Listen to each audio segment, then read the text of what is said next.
Hello. Today we're going to talk about the abolition of slavery. I just thought I would start off by mentioning how important the abolition of slavery has been deemed by a lot of people, that it's one of the kind of key historical events in British history, and the fact that that is true is reflected in the fact that it was chosen as being one of the things that was commemorated on British coins around about kind of 10, 15 years ago, when the Royal Mint introduced an abolition of slavery £2 coin to commemorate this really important event, and how key it was and how fundamental it was to how kind of Britain views itself in the world. So today we're going to talk about the abolitionist movement, how it began, how it was carried out, and why it perhaps took so long for the abolitionist movement to be successful. So first of all, the origins of abolition are quite complicated. There is a huge variety of people involved and a huge variety of campaigns. But basically, when we're talking about abolition, we're talking about the campaign to end the slave trade, and the abolitionists are the people who took part in this campaign. So, as I said, a huge variety of different reasons that it started, but you can, in a sense, separate these into three main factors. First of all, humanitarian. Humanitarian just means to care for other people. And there was a real growing belief in Britain that Africans and Europeans were equal, and that white people and black people were equal, and so keeping slaves was a model. And things like the Zong case were really important in encouraging this view in Britain. And the Zong case was where there was a court case involving the captain of the slave ship Zong, who had thrown over 100 slaves overboard due to the fact that he thought he had got lost and they might have run out of water, and the slave ship owner tried to claim for those losses on insurance, and there was a big debate about whether slaves were viewed as people or viewed as just kind of cargo, and this kind of really kick-started a kind of moral belief in Britain that actually to view people as just things was a big problem, and so that this in many senses started to kind of increase the visibility of abolition in Britain. Another really big important factor was religion, that there was a belief among many Christians that God created everyone, and because God created everyone, everyone should be treated equally. And one of the key groups involved in this were the Quakers, who were a Christian group who were very, very important in starting off the abolitionist movement and encouraging it to move in certain directions. Quakers were a religious group who had been oppressed, that is, kind of picked on and targeted by the government, but they were very, very good at organising things. They had kind of fought for their own rights and had kind of campaigned together, and so they had a lot of successful methods that they had used, and so they were able to transfer these successful moves from their own campaign to the campaign for the abolition of slavery. And finally, economic factors. There was a growing belief in Britain that slavery was not as economically important as it had been. It was an inefficient way to produce goods. There were better ways to produce goods, and there were better things that Britain could focus its economic energies on, and so that began to move people against, or turn people against, slavery as well. So, excuse me. There are a variety of methods that the abolitionists used. They're and similar to a lot of protest movements that perhaps we look at in other courses such as the Free at Last course or the Great War course, but also like modern day protests. There are kind of two different things that protest movements do in order to achieve their aims. So the first thing they do is to try and increase the visibility of their movement, so that's increasing public awareness and letting people know about their campaign. And the second thing that they tend to do is direct action, so directly targeting the thing that they're opposing. So in this case, directly trying to undermine the actual institution of slavery by focusing on the legal system or focusing on the actual slave owner system itself. So in terms of increasing visibility, the abolitionists knew that they needed to convince a huge number of people in the British public that slavery was morally wrong, and the sort of methods they used to do this were holding meetings, and lots of famous abolitionists would hold meetings where they would go out all up and down the country and speak to various people. Thomas Clarkson was a really good example of this. He had gathered a huge amount of information by interviewing sailors who sailed on the Middle Passage or sailed in the triangular trade, and so he knew a huge amount about the horrors that slaves had to endure, and so he would provide people at his meetings with these vivid and appalling details that really kind of create this sense of outrage. He also had a thing called Clarkson's chest, which was this chest that he carried around about with him that had various examples of torture devices that were used to target slaves, such as branding irons and thumb screws and fetters that slaves were locked up in, and the cat and nine tails that they were whipped with, and this did create this real sense of outrage. There were also books, direct first-hand accounts of people that had experienced the slave trade, for example slaves themselves such as Equiano or slave ship captains like Newton, and these first-hand accounts were very popular with the public. They sold well, and they gave people a real insight into what slavery was actually like. There were also images. There was the literacy in the 18th century wasn't as good as it is today, obviously, and so images are a very good way to convey, to get across an idea very simply. And so Wedgwood's cameo, the kind of picture that he made of the slave that said around about it, "Am I not a man and a brother?" and there was also a female version that said, "Am I not a woman and a sister?"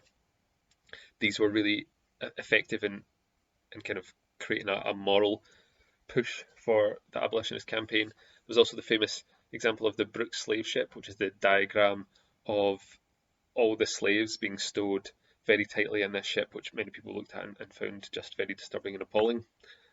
And finally, poetry and song, which is an effective protest method has been for 100 years or hundreds of years.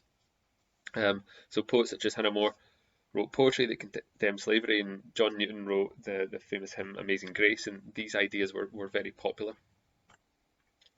And then on to the kind of the direct attacks itself. So directly kind of targeting slavery was done in a variety of methods as well. Perhaps the most effective and the most famous one is the sugar boycott. So that abolitionists got the British public to refuse to buy sugar that was produced by slaves. So it was sugar that was produced in the West Indies, on the Caribbean. This campaign was particularly targeted at women, and it got a lot of women involved. There was at some points around 300,000 people were refusing to buy slave-produced sugar, and this obviously massively hit the slave owners and where it hurts, which is in the pocket. And slavery has only existed in order to make money, and if it stopped making money, then it stopped having any point. And so this economic attack was very, very effective.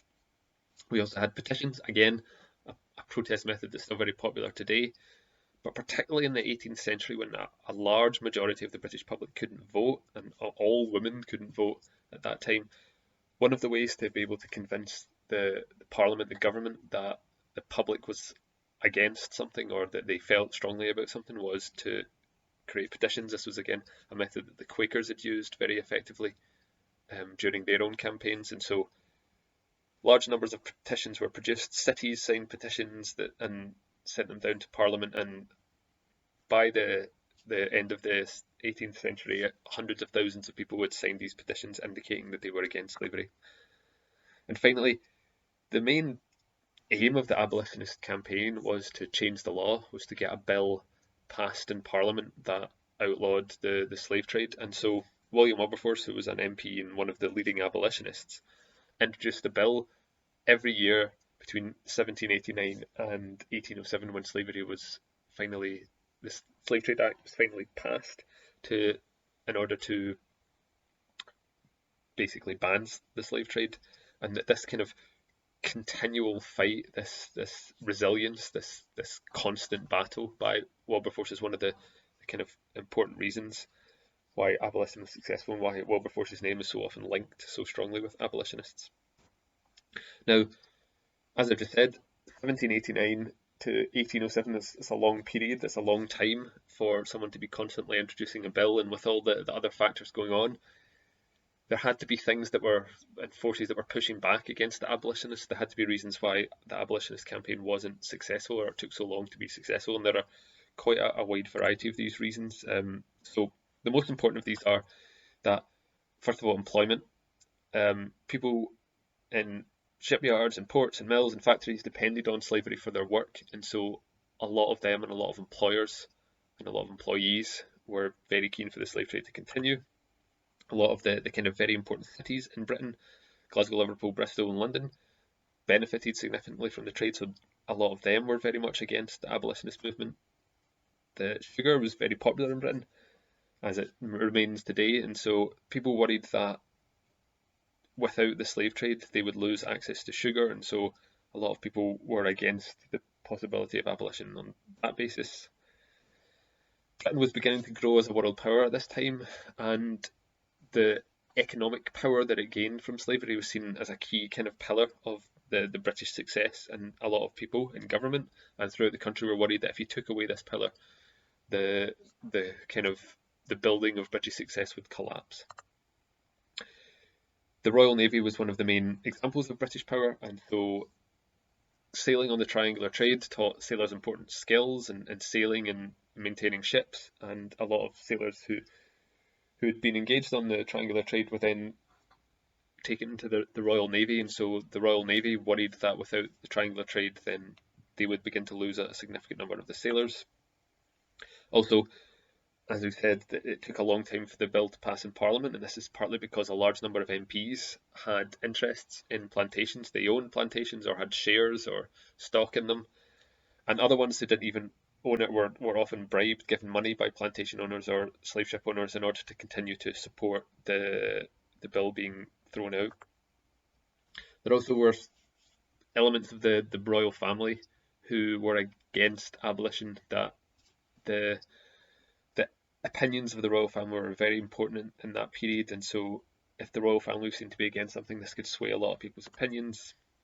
And finally, one of the key factors is the role of France. Now, Britain in this period, and even to some extent till today, had a really strong rivalry with France, and during the end of the 18th century, war broke out between Britain and France, and because the French, thanks to the influence of the French Revolution, were strongly committed to opposing the slave trade, a lot of British people felt that they had to maintain the slave trade in order to be in opposition to France, because they couldn't support something that their enemy was doing. And so this issue with France led to the continuation of the slave trade to some extent.